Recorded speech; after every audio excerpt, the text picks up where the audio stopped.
திருப்பாவை பாடல் 29. சிற்றஞ்சிறு காலே வந்துன்னை சேவித்து உன் பொற்றாமரையடியே போற்றும் பொருள் கேளாய். பெற்றம் மேய்த்துண்ணும் குலத்தில் பிறந்து நீ குற்றவேல் எங்களை கொல்லாமற் போகாது. இற்றை பறைகொள்வான் அன்றுகாண் கோவிந்தா. எற்றைக்கும் ஏழேழ் பிறவிக்கும் உன்தன்னோடு உற்றோமே யாவோம் உனக்கே நாம் ஆட்செய்வோம்.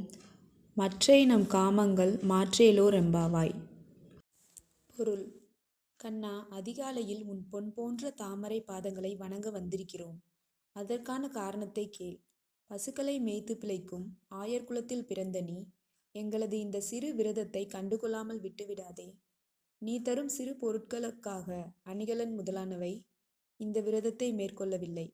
என்றும் 7 பிறவிகளிலும் நீ எங்கள் குலத்தில் பிறக்க வேண்டும். எங்களை உன் உறவினர்களாக ஏற்க வேண்டும். உனக்கு மட்டுமே சேவை செய்யும் பாக்கியத்தை தர வேண்டும். இது தவிர மற்ற விருப்பங்களை எல்லாம் நீயே அழித்து விடு.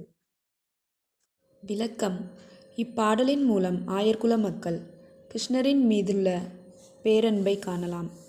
நாமும் அவ்வாறு மிகுந்த அன்போடு அந்த கண்ணனை வணங்கினால் அவன் வேண்டும் அருள் புரிவான்.